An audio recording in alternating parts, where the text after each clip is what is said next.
So, welcome everyone to lecture number 10 on Statistical Theory for Deep Learning. We started last week with the statistics parts of the lecture. After the first chapter, just make some introduction to deep learning, and the second chapter, which dealt with approximation properties of deep neural networks, which start with our third lecture, where I'm motivated that, for instance, for least squares neural network estimates, we need to bound the difference between the risk with an expectation and the empirical risk, which is in sample average of our estimate, which we do by bounding the difference between the risk and the empirical risk of functions from our function space underlying, or which are used for definition of the estimate, and we bound the uniform deviation between the risk and the empirical risk. So we are looking at quantities like the absolute value of the expectation of a function f of z minus sample averaging of some f of z i's. For this the absolute value, then the supremum over all f in some function space is calligraphic f, and we are interested in bounds for such quantities where z, z1, z2 and so on are IID random variables, values in Rd, and calligraphic f is a set of functions from Rd to R. I told you that in order to control this quantity, we need some measure of its size or complexity, and for this I introduced covering numbers. The first definition was the definition of an LP epsilon cover of f on point z1 n. So we have an epsilon greater 0, we have a p between greater equal than 1, less than infinity. We said z1n is the vector with component z1 to zn, where zi are in Rd.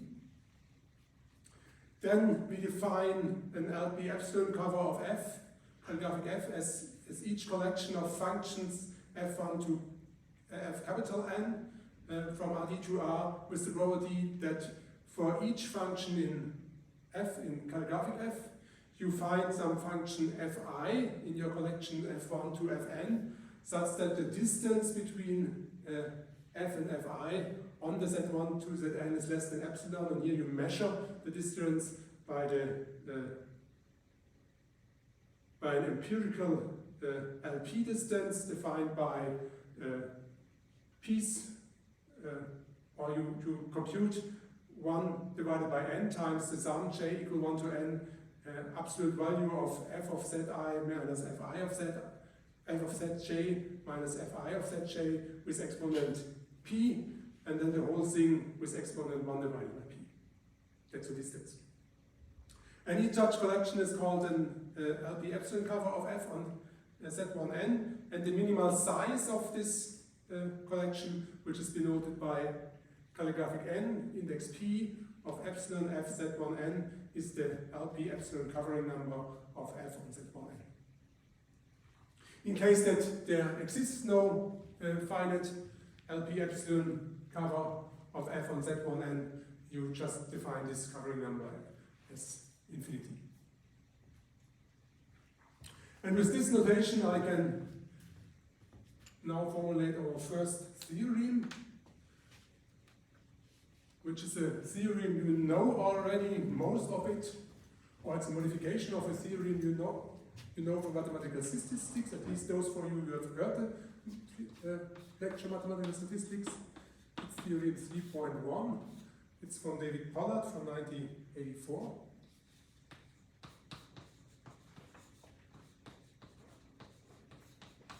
And it's a modification of the theorem of Kopnik and Chervonenkis, which I have introduced from 1971, which I have introduced in mathematical statistics. So as above, you let z, z1, and so on be IID, Rd valued random variables.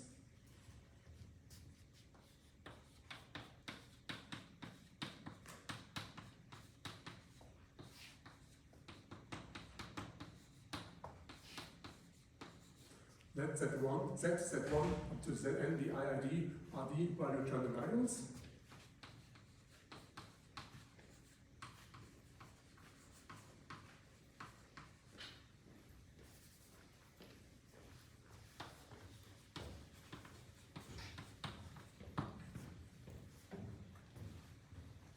We let B constant greater than 0. Capital B greater than 0. And then we have a function space which I denote by calligraphic G.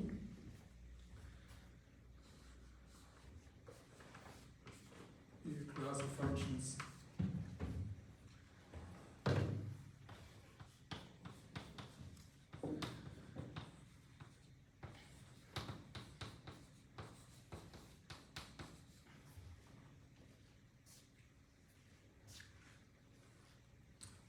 And then the assumption is for any natural number and any epsilon greater 0,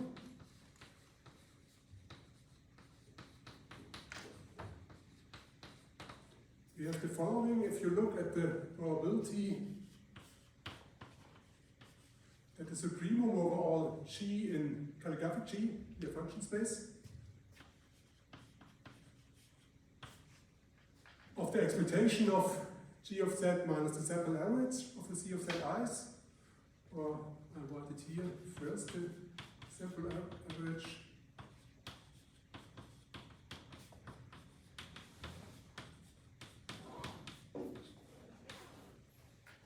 and this maximal distance between these two guys, I consider the probability that this is greater than epsilon, and I give an upper bound on this, and this upper bound depends on, well, it's the 8 times then the covering number, and more precisely, I make an expectation of this covering number, which is not important. It's the L1 epsilon divided by 8 covering number of my function Z calligraphic G. And for the points, I used it Z1 to Zn, and I denote them as Z1n. And then I get an exponential term. It's e to the power minus n epsilon squared divided by 128 p squared. That's the bound. And I have to define what I mean by Z1n.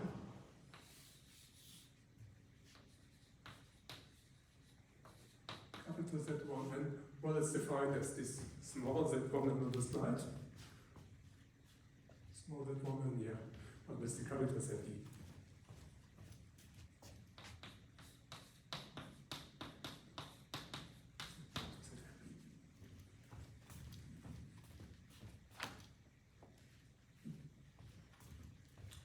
And for those who have been in the lecture about mathematical statistics, you know this theorem with the function space G replaced by a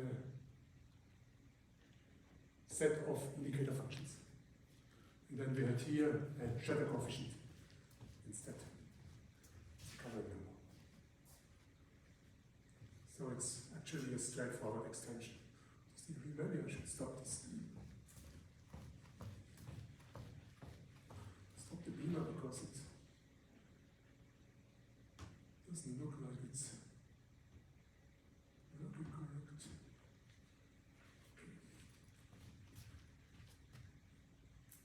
But the lecture mathematical statistics is not required for this lecture, therefore I give the proof again, prove the whole thing again.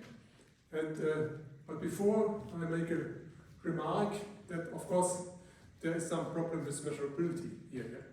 Just, of course, you will need, for instance, measurable functions to be able to write the expectation of G of Z. But the worst thing is that you have here a supremum over possible not countable set of functions. And so each here is measurable, but if you make a supremum over not countable set of measurable functions, it doesn't have to be measurable. So we have some kind of measurability problems, but these measurability problems you could solve, for instance, by using here the outer measure instead of the measure, which makes the proofs more complicated, but doesn't gain much insight, so I just ignore measurability problems.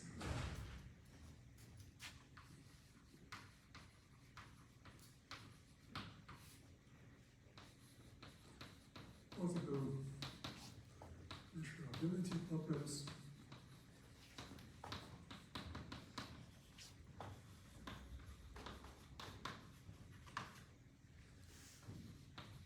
Here, and also in the sequel, ignored.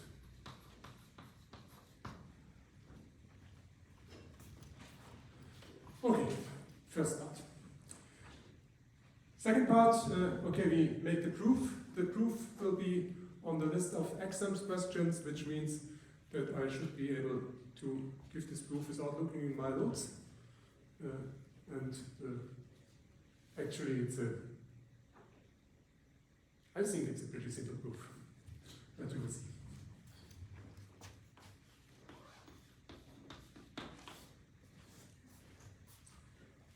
We divide the proof into 4 steps, and 3 of the 4 steps are nearly the same as in the proof in the mathematical statistics, but 1 step will be modified.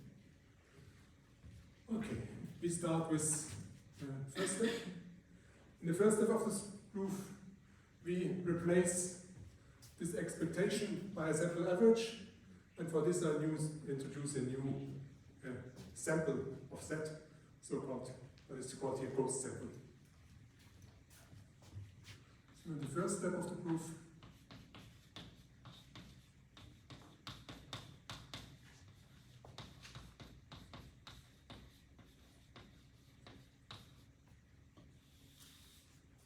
we introduce a ghost sample.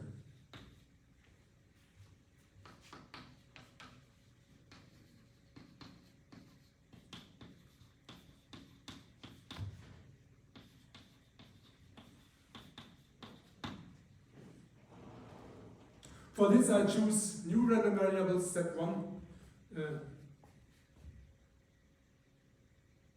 Z1 prime, not sure, not Z1 bar, Z1 prime to Zn bar prime, which are distributed as Z1 to Zn and which are independent of other variables.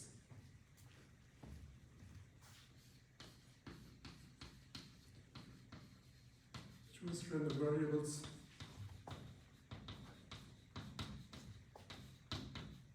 Prime, Zn prime, such that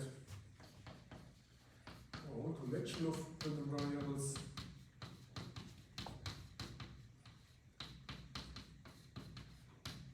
are IID.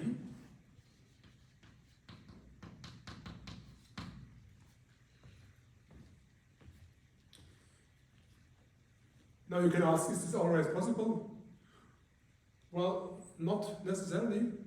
You have to change the probability space, maybe, extend the probability space that you can find such new random variables. But since the whole assertion depends on the probability and not on the probability space, it doesn't matter. So you can change the probability space so that the joint distribution here is the same, and then I can work with this new probability space. And then I can define this new random variables.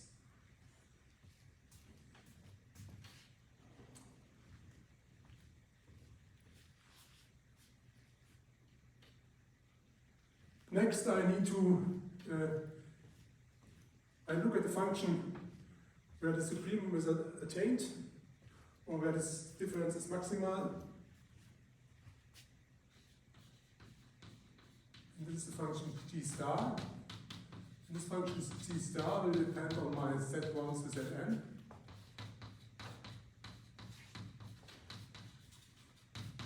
Such that this event occurs.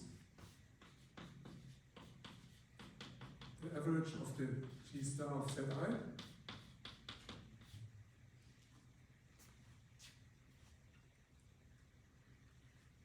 minus the expectation of G star of Z, where I don't average over the randomness in G star, is this guy is greater epsilon. And of course I can choose such a function only if such a function exists. Otherwise I choose G star arbitrary in F.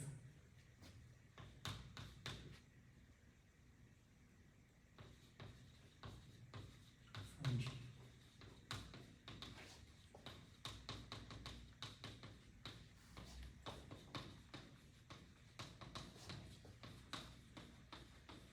Otherwise choose G star arbitrary.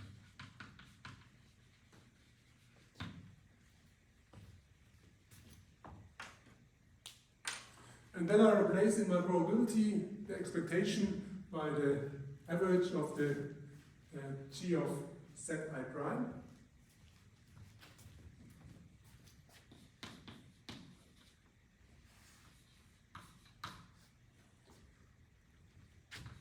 Supremum G in G. 1 over n sum I equal 1 to n G of Zi minus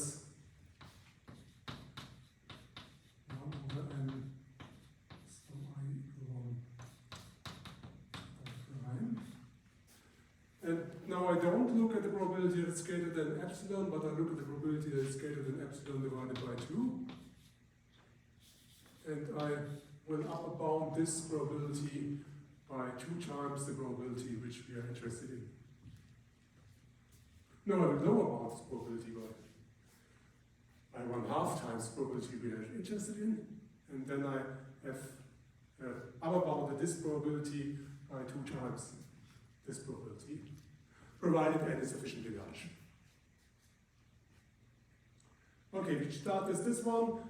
First thing is, I forget about the supremum, just plug in the G star. If I plug in this G star, then I have one random function, and if the supreme. And of course, if this is, well, actually it's, by definition, it's even the same, yeah?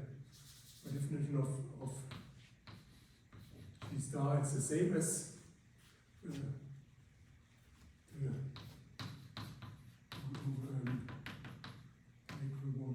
no, it's greater equal than if I plug in some random function and I plug in some random function. Some concrete function from G instead of the supreme.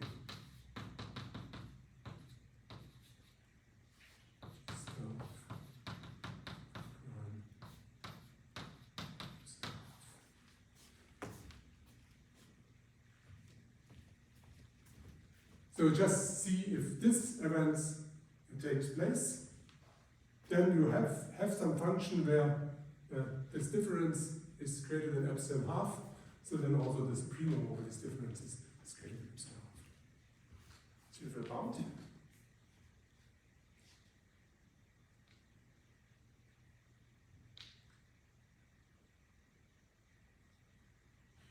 And now we make another lower bound where maybe I first write it and then you will see why it holds. You look at the average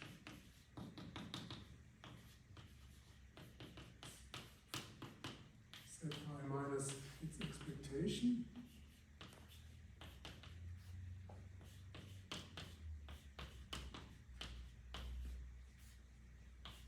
Greater than something, and another condition is 1 over n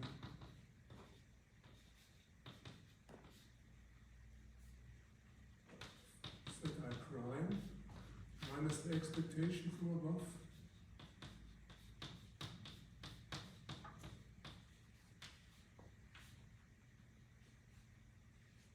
Less than, and somewhere I write less than, I write greater.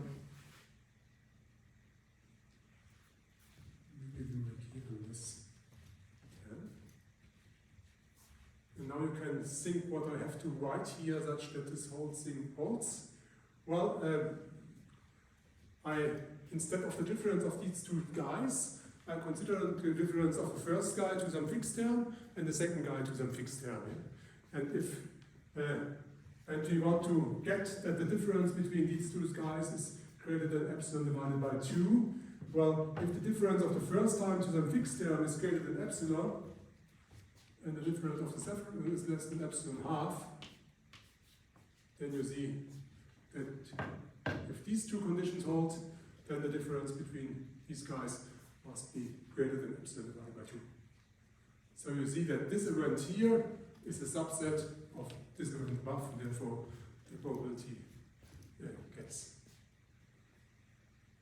smaller, stays equal.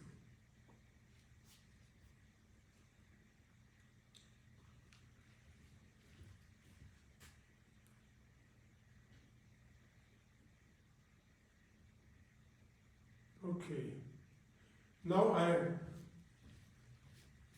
want, well, one different ways how to write this down. One possibility is to write this as the expectation of the conditional probability.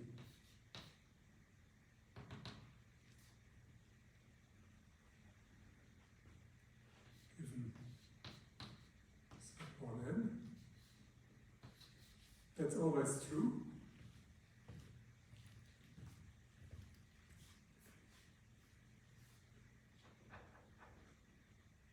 Then you see the conditional probability, by definition, is an expectation of the conditional expectation of the indicator function of the event. The indicator function of the event is a product of two indicator functions. First indicator function that this one happens, second indicator function that this one happens. Then you can, the first one is measurable with respect to Z1n, because G star is assumed to be a measurable function of Z1n. So here's one of the measurable problems which I mentioned, but it's chosen depending on Z1n. So it's a function of Z1n, but I also assume it's a measurable function of Z1n, and all random variables depends only on Z1n, so I can move this out. Then I get just the conditional expectation of the second indicator, and the conditional expectation of the second indicator is just some expectation, it's just some probability.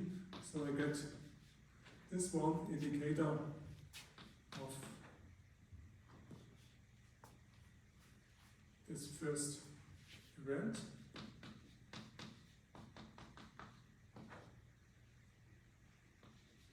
Star of Z minus expectation.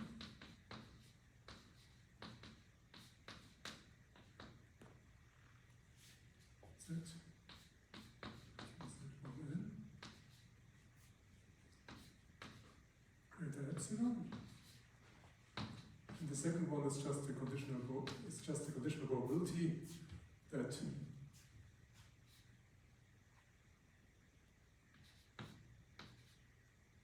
one over n to n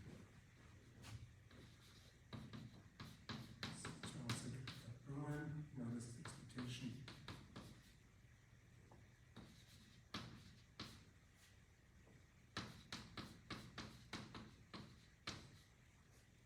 that is expressed equal to half. Given Z1n, and that's the whole probability. So we are here.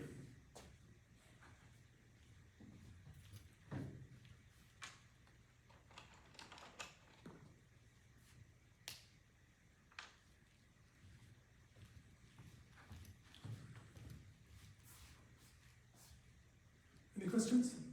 Point?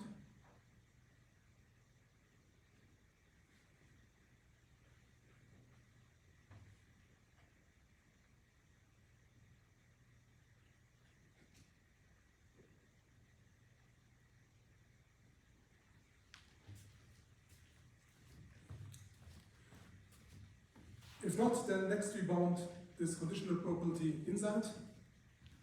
And we will show that this conditional probability for n sufficiently large is greater or equal than 1/2. something is greater or equal 1/2 times, well, 1/2 times, if the probability inside, conditional probability inside is greater or equal than 1/2, then I can move this 1/2 in front. I have an expectation of the probability that's just a probability.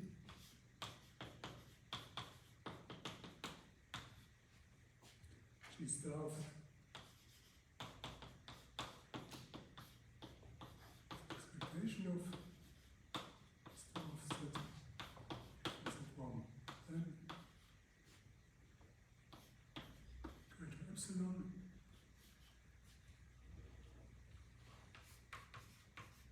for n greater equal something,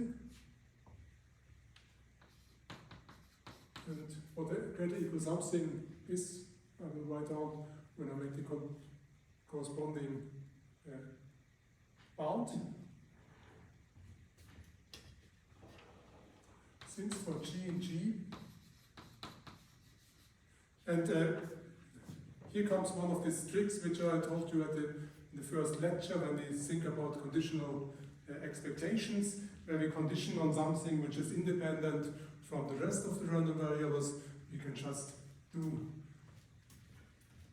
it in this way, that we compute it with some fixed functions and replace this values here by some fixed values of Z1. So that means that G star is just a fixed but random function of G. But when we compute this probability, we don't have to deal about the randomness. Okay.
So I want to show that this probability with some fixed function g, which is not random, and you forget about the randomness here, is greater or equal than 1/2. You consider the complement of it and show that it's less equal than 1/2, and the complement is the probability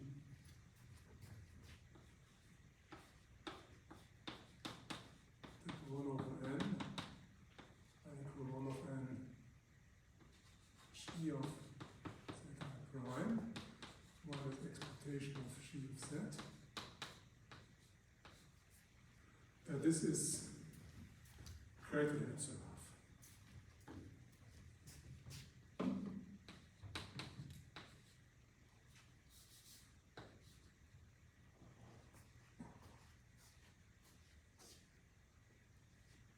You apply Chebyshev's inequality.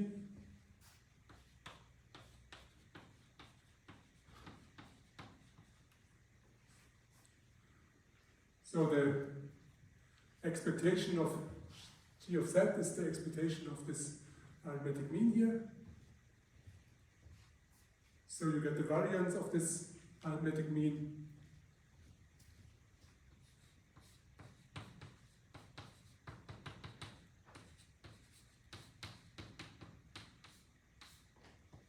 Divided by epsilon half squared. Because of independence of z1 prime to zn prime, and identical distribution with it as Z, you see that this variance is equal to 1 over n times the variance of G of Z divided by epsilon squared divided by 4. The variance of G of Z is the same. Variance is the same if I subtract some constant. Constant which I subtract is because the function takes on values in 0 to b is the middle of the interval. So that's 4 divided by n times epsilon squared times variance of G of Z minus b divided by 2. I made this because next I want the variance by the expectation of the squared. 4 divided by n epsilon squared times, that's the expectation of G of Z b half squared. And now you know that because by our assumption, the function in calligraphic G takes on values between between 0 and b. This function is takes on values in minus b divided by 2, b divided by 2. So the whole thing is less equal than 4 n times epsilon squared times b squared divided by 4. This is b squared divided by n epsilon squared, which is less equal than 1/2. No, I want. What do I need here? I need a greater equal 1/2. So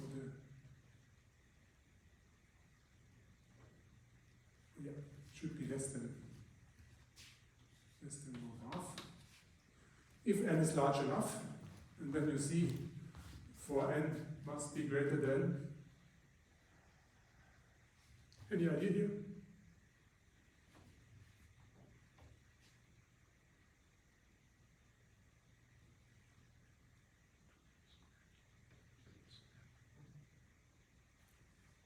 B squared divided by epsilon squared? 2b squared divided by epsilon squared.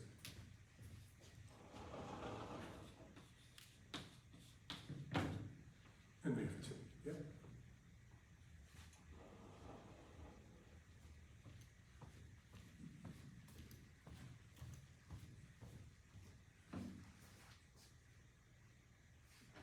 Questions?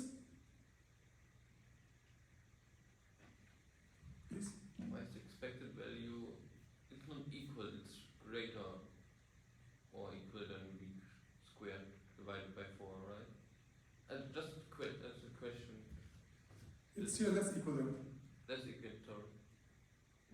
But we get that because we know that in the absolute value, the values would be between 0 and b squared divided by 4. And then we take... No, in the absolute value, the value is between 0 and b divided by 2. And then the squared is divided by 0 and b squared divided by 4, yeah? So it's less equal than b squared divided by 4. Okay. It's less equal than, yeah.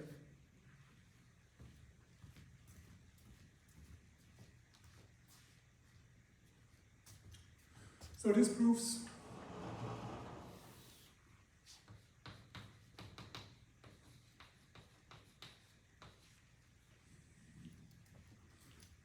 the quantity we are interested in was the probability that the supremum over G in calligraphic G of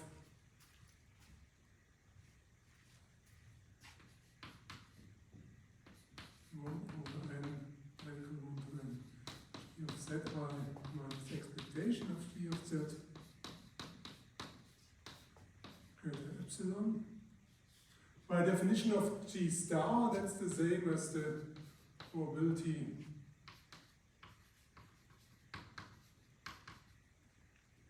that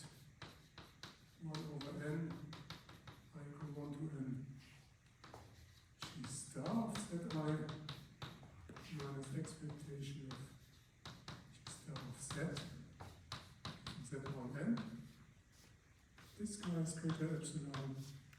And this we have here with the factor 1/2. And if I bring the 1/2 on the other side, then I get less equal than 2 times. 2 times probability of this guy here.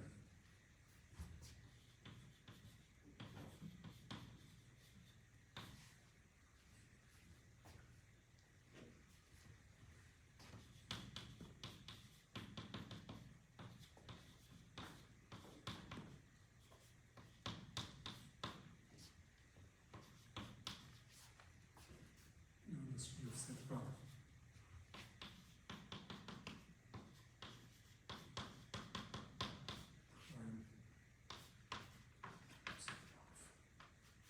That's the first thing. 4n greater equal than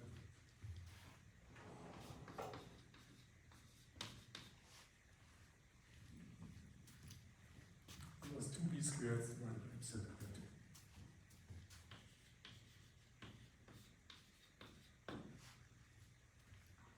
And if you look at our assertion was an upper bound on the probability. The right hand side was 8 times the covering numbers times an exponential term. If you have n less equal than 2 divided by b squared divided by epsilon squared, then 8 times the covering number, which is at least 8, so 8 times the exponential term will be greater than 1. Then the bound is trivial. So I can assume without loss of generality that n is greater than equal to 2b squared divided by epsilon squared. First step proof.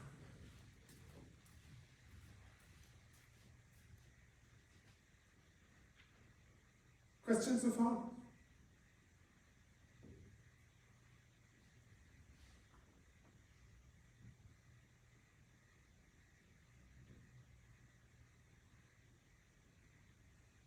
If not, then I make a break of 5 minutes for cleaning the blackboard. I have now 10:27 on my clock, so we will go on at 10:32.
would like to go on.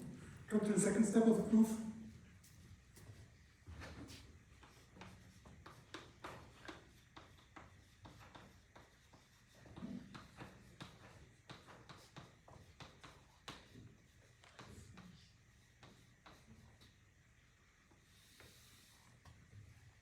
And here we introduce additional randomness by introducing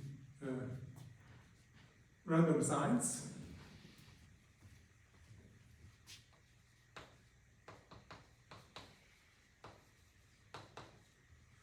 Additional randomness.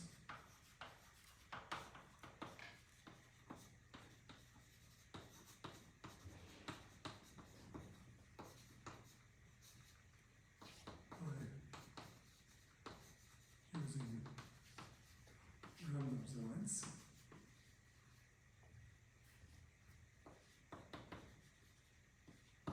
What are random signs? Random signs are random variables which takes on the values +1, -1, each of the values is probably 1/2. So we choose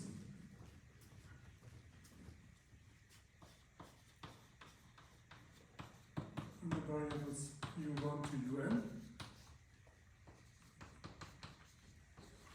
Probability of u sub I equal 1. This 1/2 is the probability of u sub I equal -1. For I equal 1 to n. Such that they are independent of our other random variables. So they are independent to each other, but are also independent to our other random variables. And the random variables which I need at the moment are Z1, Zn, Z1 prime, Zn prime.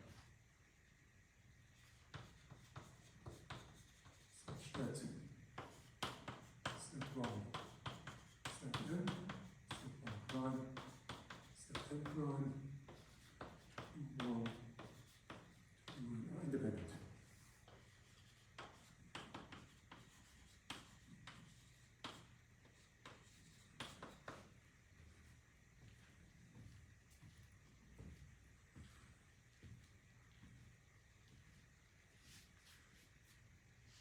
Now our Z1 to Zn, Z1 prime to Zn prime are ILD. Therefore their joint distribution doesn't change if I interchange two of them. For instance, if I interchange Zi with Zi prime. And it also doesn't change if I make it randomly, as long as the randomness is independent of Z1 to Zn prime. Since Z1, Zn, Z1 prime, Zn prime are independent, or even IID.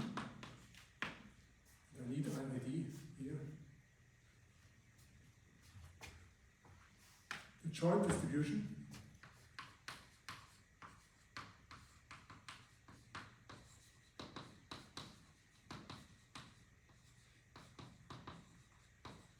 of Z1 to Zn prime does not change.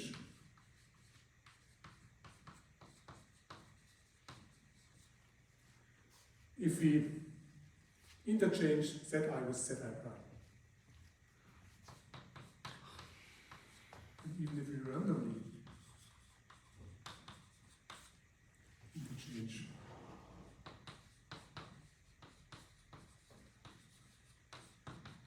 Zi and Zi prime.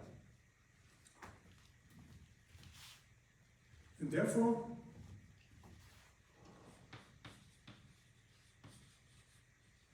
what we looked at last was the probability that the supremum over G equal to G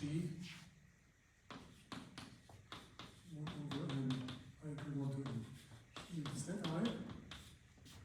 minus 1 over n sub I equal 1 to n G of Zi prime.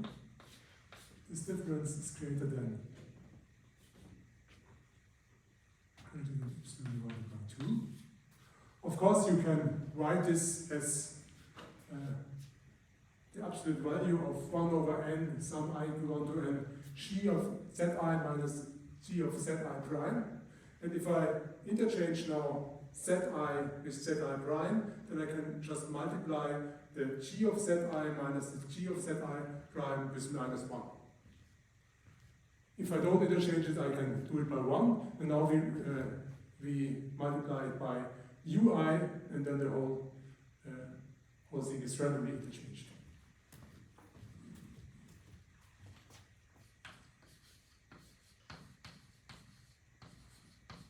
G over n equals n ui times g of zi minus g of zi prime.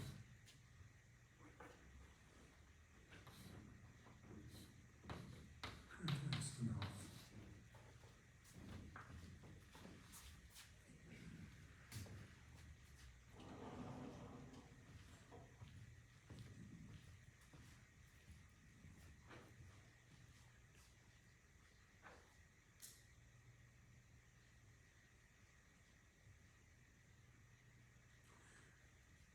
Any idea how to prove this formally? So this was the argument for it, but it's not a really mathematical proof. If you want to give a mathematical proof for it, how to do it? Any idea?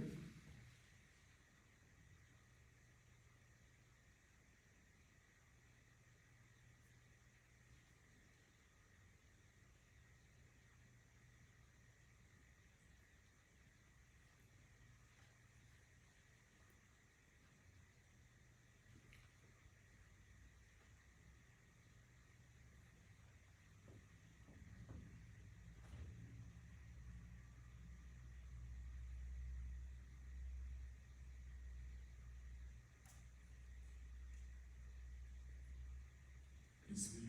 You mean more formally than just saying if ui is minus 1, then we swap zi and zi prime?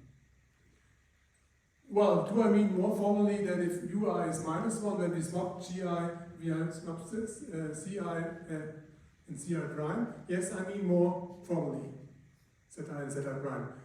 Because that's what we wrote here, yeah? Well, the first formal step which you could do is that you argument if these are just fixed numbers, not random, plus and minus 1.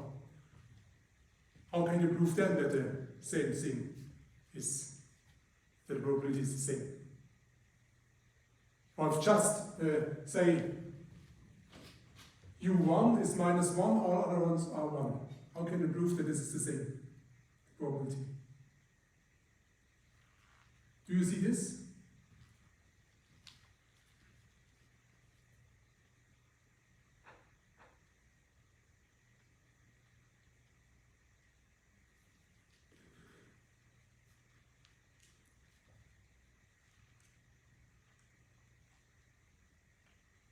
It would be why, of course, if u1 is minus 1, yeah?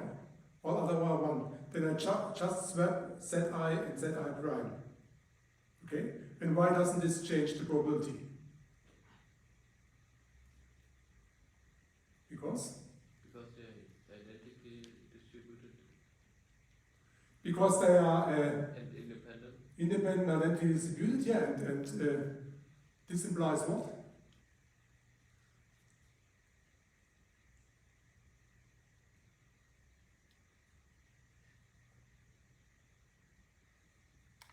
It's not the perfect argument, but if we have two values, one for zi and one for zi prime, then the probability of these exact values are occurring are the same as the other way around, because they are identical. Okay, you think if you have two values, one of z1 and one of z1 prime, yeah, then they occur with the same probability if you interchange them, yeah. But this probability in general will be 0, yeah. So that's the kind of problem you have here, yeah.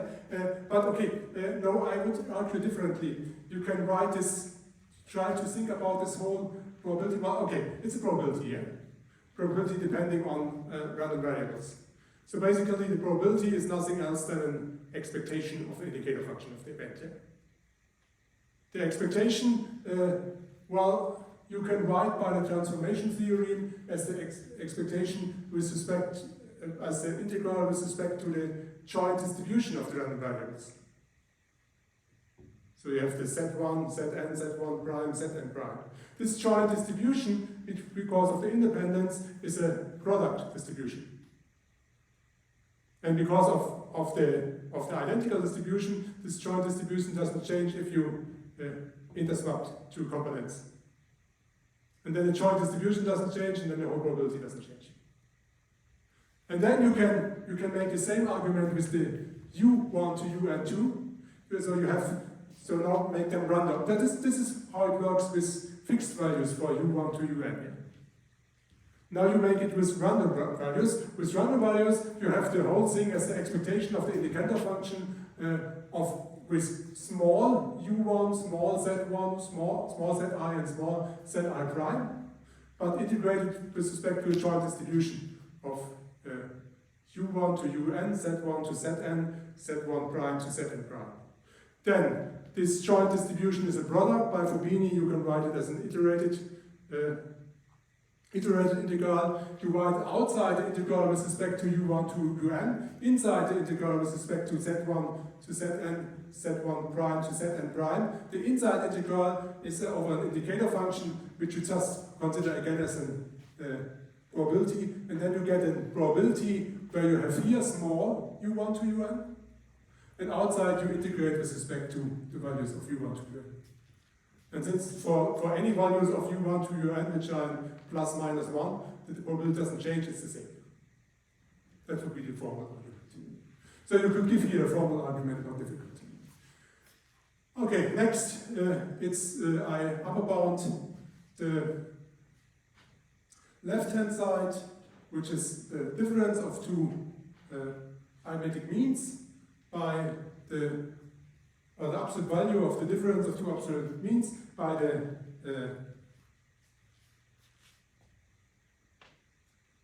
sum of the absolute values of the two arithmetic means. Then I upper bound the supremum over the sum by the supremum over the first sum plus the supremum over the second sum, and then you say this whole sum is that this whole sum is greater than epsilon half means that at least one of them must be greater than epsilon divided by 4. So you get something like supremum g in calligraphic g 1 over n I equal to n 2i times c of zi greater epsilon divided by 4 plus second probability is the supremum, same supremum 1 over n, I equal 1 to n. But now it's not ui, it's minus ui. And it's not g of zi, but it's g of zi prime.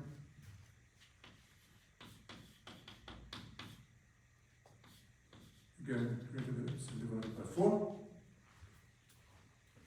And make this one. About.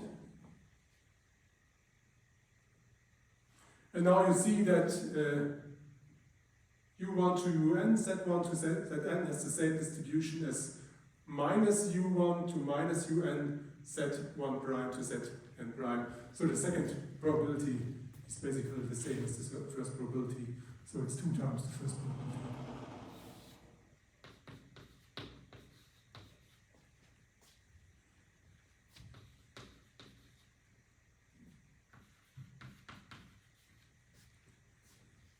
G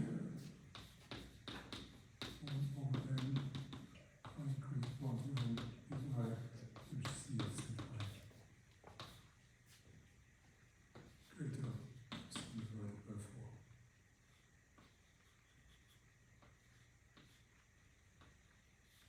Very.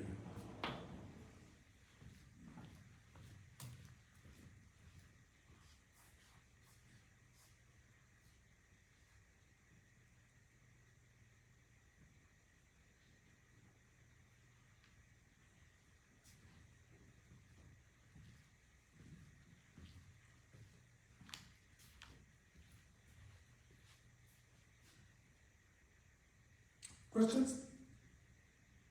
Let's stop.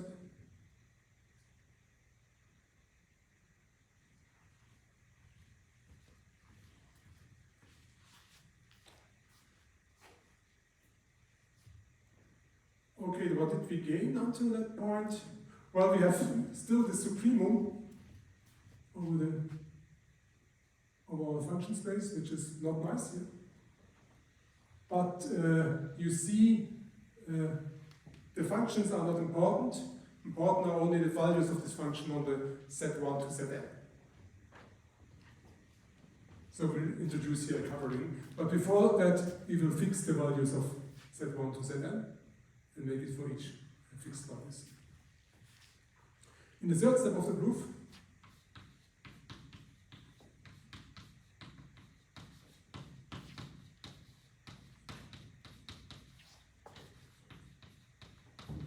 we will introduce a covering.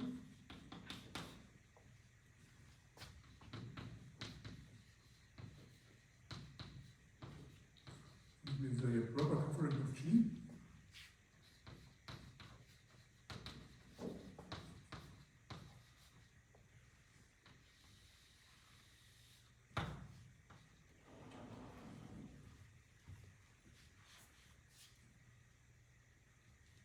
And for this, our first condition on the values of Z1n,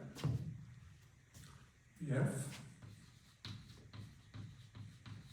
So I look at the above probability, but again without the factor 2.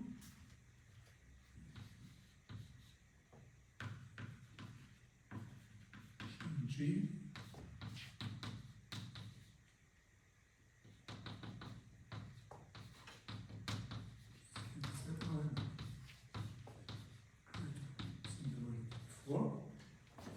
That's the same as if I make an expectation of the conditional probability, given Z1n.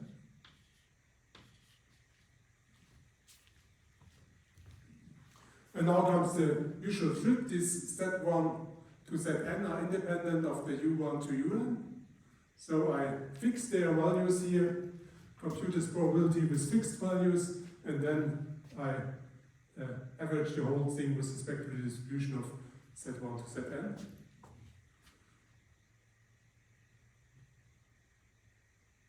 So we get the integral of the probability. Now write it down with fixed values for so small Z1 to Zn. So B1G with G. Over n equivalent to n divided by c of more small zi divided by 4, and I integrate with respect to Z1n variables are Z1n, and I integrate with respect to the values which Z1n takes on. And did I write the RD in the theorem?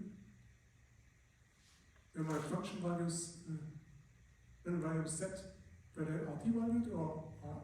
Because in the lecture notes I think there's an R with exponent L. I think here I wrote RD. RD, yeah. Okay. Doesn't matter whether it's RD or L, it's the same. You can also make this thing differently. You can say, okay, this one is this probability is again expectation of an indicator function. This indicator function depends on the random variables Z1 to Zn, U1 to Un. You write it with the transformation theory as an integral of the indicator where you replace all the random variables by concrete values with respect to the distribution of Z1 to Zn, U1 to Un. And by independence, you can apply this distribution as a product distribution. You can apply Fubini, and you integrate outside with respect to the Z1, Zn, inside with respect to the U1, Un, and inside then you have an integral of an indicator function, which is again a probability, which just gives you this guy here. So it could be also just a Fubini.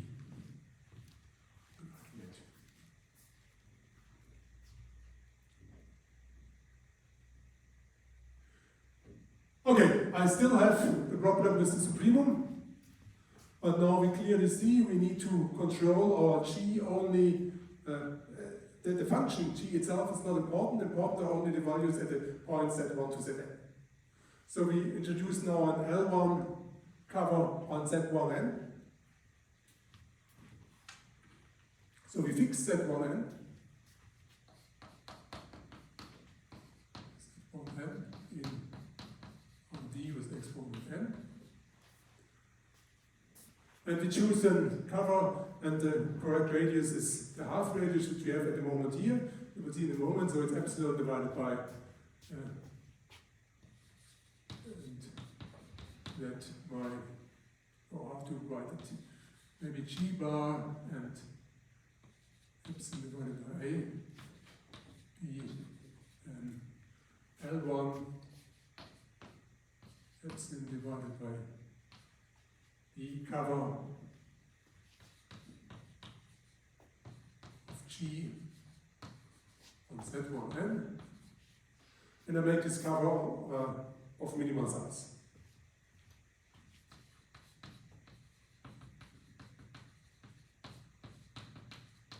And the minimal size, well, that's just the cardinality of this guy, will be the corresponding covering number. And 1 divided by 8 g z1n.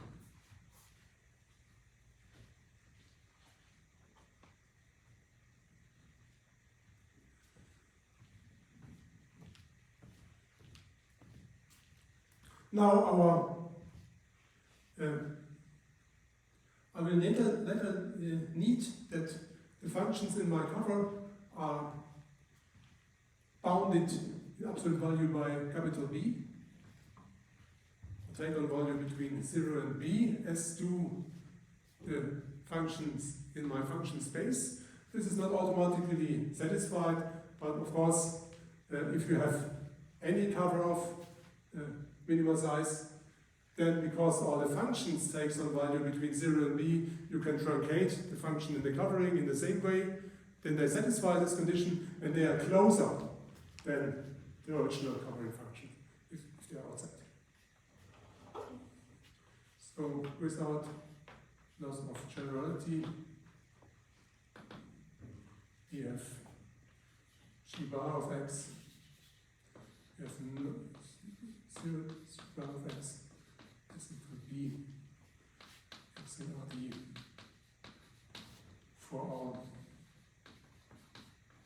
g bar in g bar absolute 8. Otherwise, we just truncate the function correspondingly.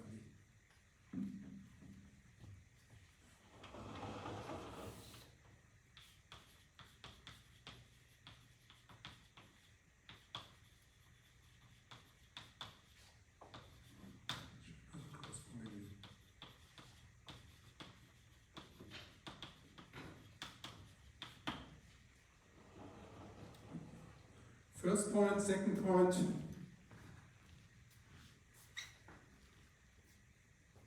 Now, by definition of my cover, I have the probability, if I take any g, I find some g bar in my cover where the distance is less than epsilon divided by 8.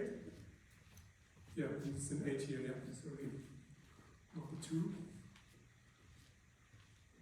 Something like a typing error.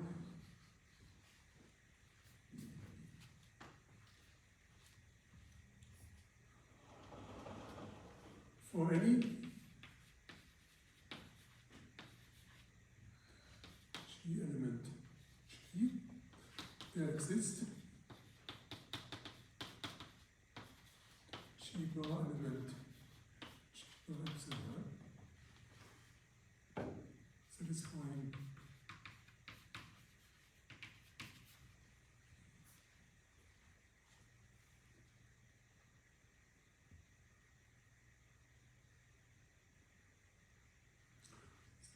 if I look at the distance, my distance was this L1 distance on my data point, g of zi minus g bar of zi. That should be less than the radius case of my covering, which was absolute divided by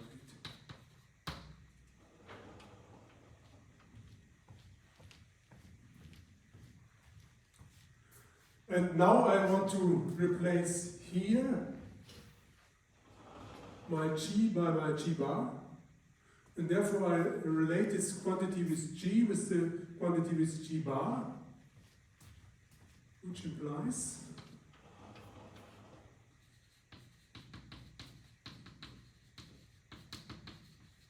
write down this quantity with G and 2I times G of Zi. You replace G of Zi by G of Zi minus G bar of Zi plus G bar of Zi. You split the sum into two terms. You use the triangle inequality.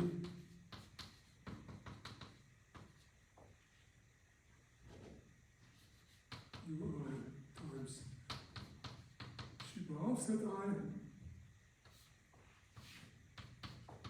plus 1 over n UI times G of Zi minus G bar of Zi.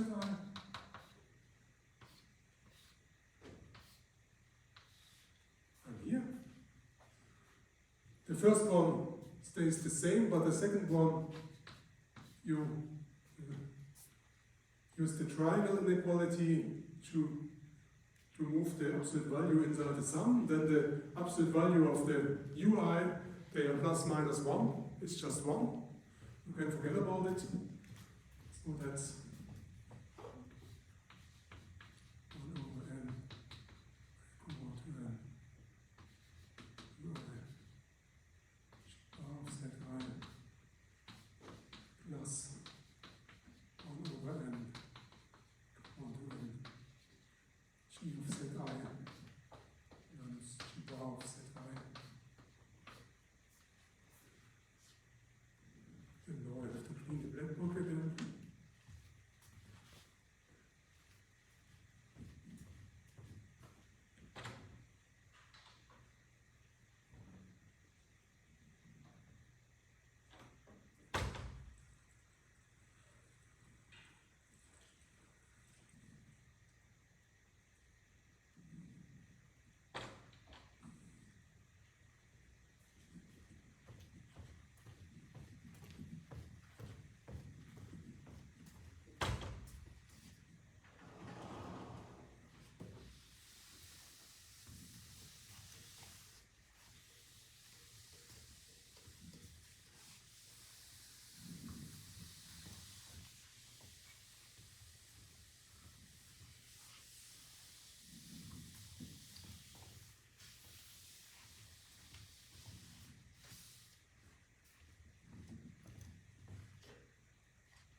Okay, now you see the whole thing is less than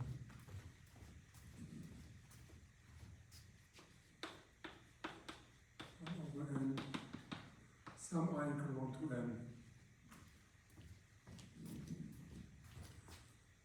It's UI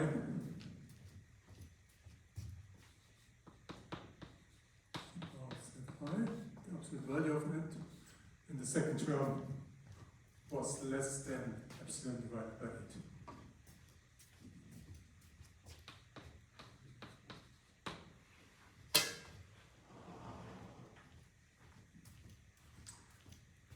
So what did we get? This proves, or hence,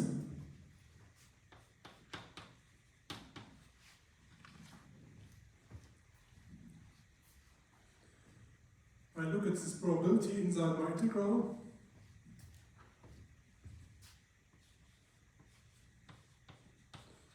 Primo over G and G.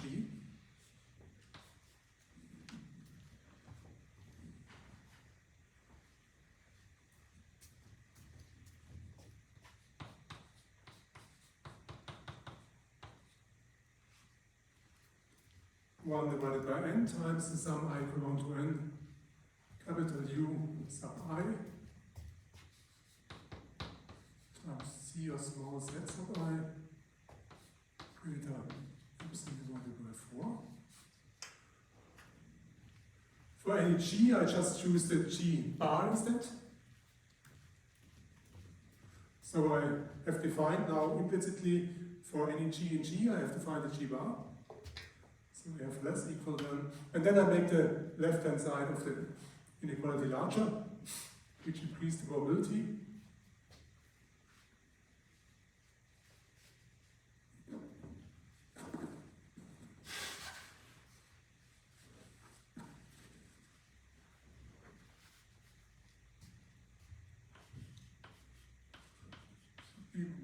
G.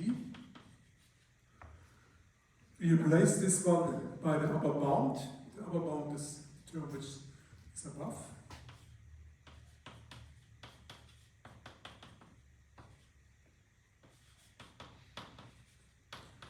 Above Zi plus epsilon divided by 8 greater than epsilon divided by 4. And now you see, instead of making a supremum over G in calligraphic G, I can just make a supremum over G bar in my cover. Because these guys run through my cover. So that's less equal than if I make a supremum and I know that G bar instead, again G bar epsilon 8. 1 over n, I equal 1 to n, 2 times c sub I. And I bring the epsilon divided by 8 on the other side, which gives me an epsilon divided by 8. And we have this upper bound now.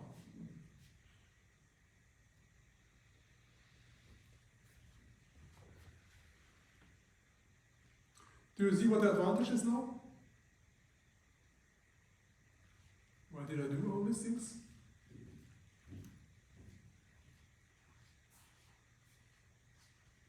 Any progress made until this point?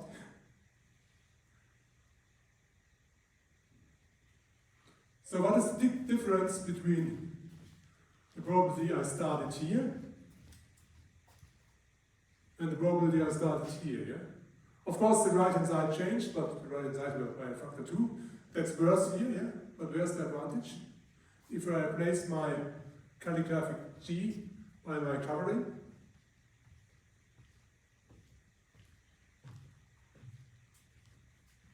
the calligraphic G was possibly uncountably large, but the calligraphic G bar is finite.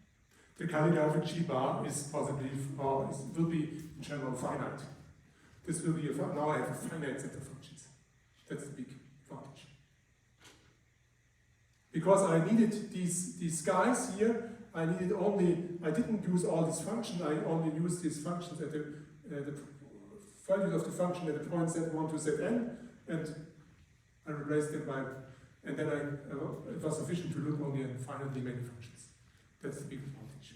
Because now you have a supremum over some finite function set, and the supremum over some finite function sets, well, it's basically, it's a maximum. The maximum is like, there exists a function in this finite set, such that this holds. The exists is a union of events. You have a finite union of events, where one of them should take place. And then the probability of this finite union is less than the sum of the probabilities. The sum of the probabilities is less than the number of terms in the sum times the maximum probability.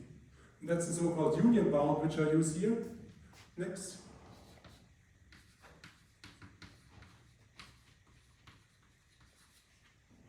I proved this in the mathematical statistics lecture, but it's basically basic theory, so I don't, it's basically basic probability theory, so I don't prove it this time.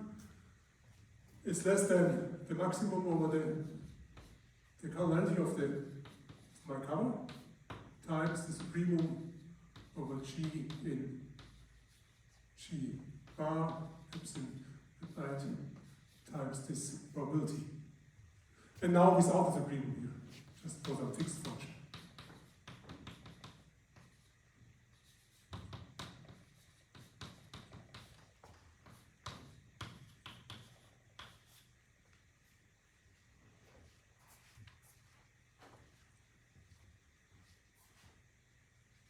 And this was just, this cover was by definition, was a covering number, yeah?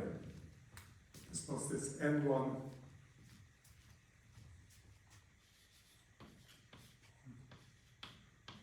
divided by 8 G Z N times this supremum of the probability.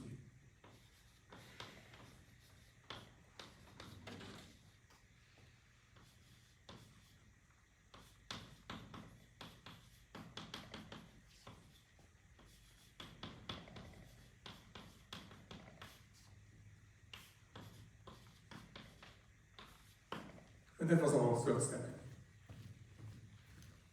And now you see, we started with this probability. We make an upper bound of the original probability by basically 4 times this probability, I think. Because there was a factor 2 from the first step, there was a factor 2 from the second step. Then we end up here by probability of this guy, integral of this probability with respect to Z1n.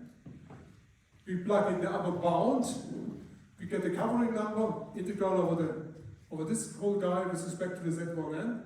And if I now make a non-random bound of this guy, then I have the expectation of my covering number. And in addition, we have already factor 4, and I will get an additional factor 2 from finding this probability. Questions so far?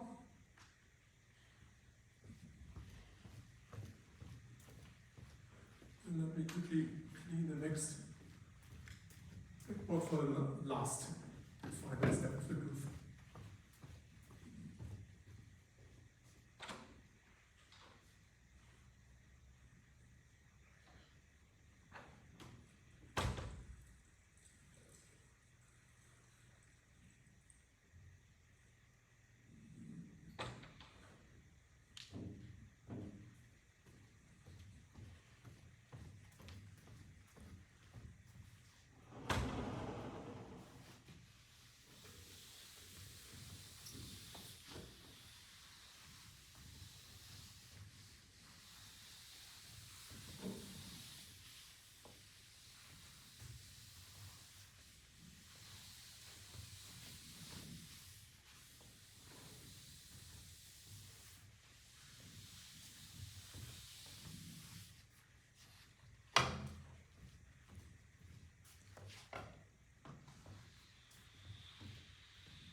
And we bound this, so it remains to bound this probability. Oh, and there's a small zi. Otherwise I would have a problem here. Well, not really, because I could condition on it, but I don't want to condition on it. Second typing error. And now I apply Hafting inequality to bound this probability. The fourth step of the proof.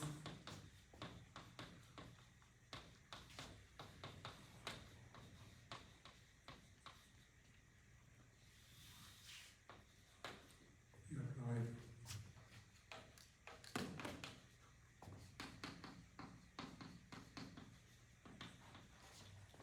Hafting inequality.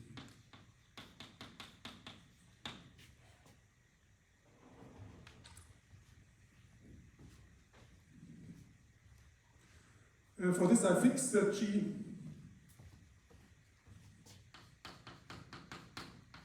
in my covering.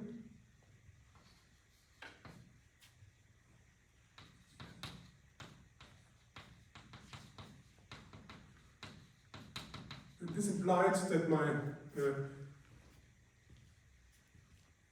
functions from my covering take on values in the same set as my function from the original set. So G takes on values between 0 and B.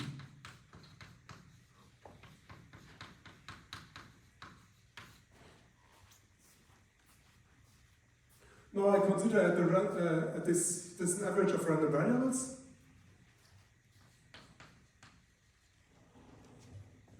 I have an U1 times G of Z1 until U1 times G of Zn. They are of course independent because the U1 to UN are independent. They are not IID, but I can give bounds on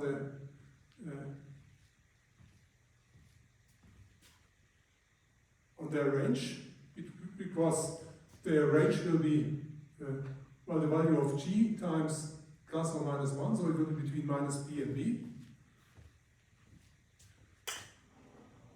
They are independent random variables.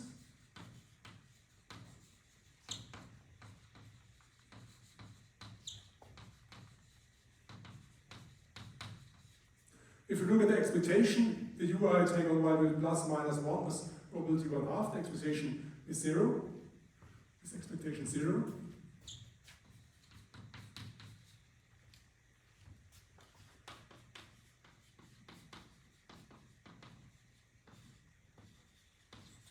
And if you look at the values, they take on values between minus B and B.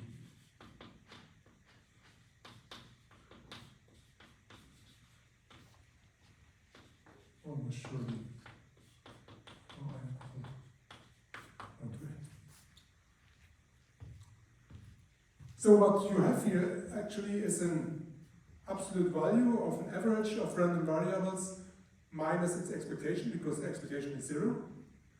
The random variables are independent. The range is bounded by this one, then you can directly apply Höfting's inequality.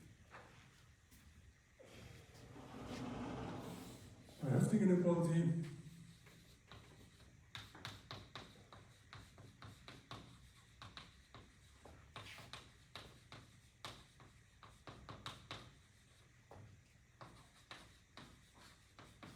we get. And then we have this probability mu I equal to n.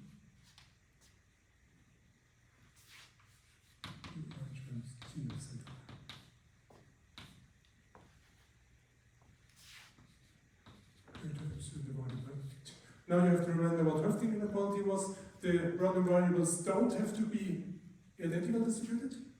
Works also with independent random variables, so it's fine here. The bound, it's for the absolute value, you get a factor 2 times e with exponent minus then the n from the sample size.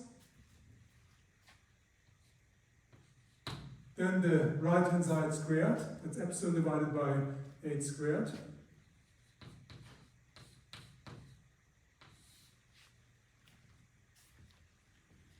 And then is, you look at you get here bounds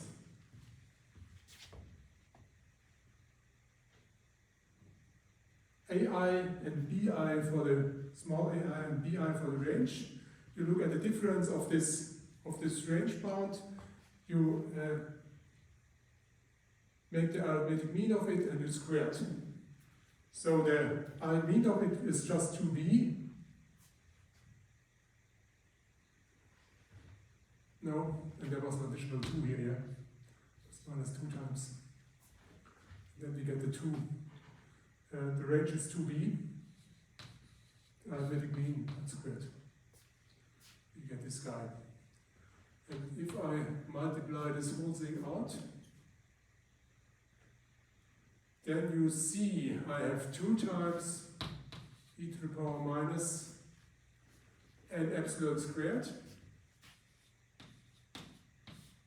And we have 2 divided by 4 here, which gives you a 2 in the denominator times 64, which gives you this 128 times b squared.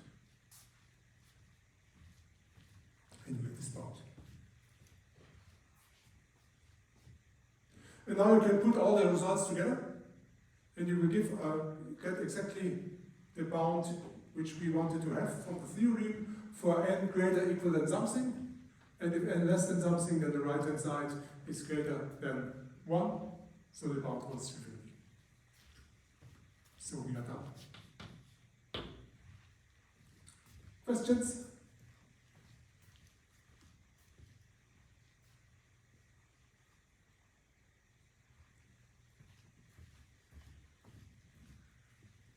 Any one of you who wants to take on the advanced, this is an advanced course and will make the corresponding exam? Okay, then this will be one of the questions. So if you are lucky, then you get this question, and then basically the exam is over, yeah? Because you can prove, yeah? And I think there's no need to make any mistakes here. But of course I can ask you at some points, yeah? I made some explanations here, so I can ask you, why does this really hold, yeah? Something like this could happen. So at least half of the thing will be over. And basically the same proof is also in the mathematics statistics, so you can try to learn only one question and try to pass the proof, yeah, by one question. So you see what we did in the mathematical statistics, we just we used here a shutter coefficient instead, yeah? You make a little bit different covering, and that is the difference. Okay, any questions? Then I'm done for today, and see you all on Monday. Thank you.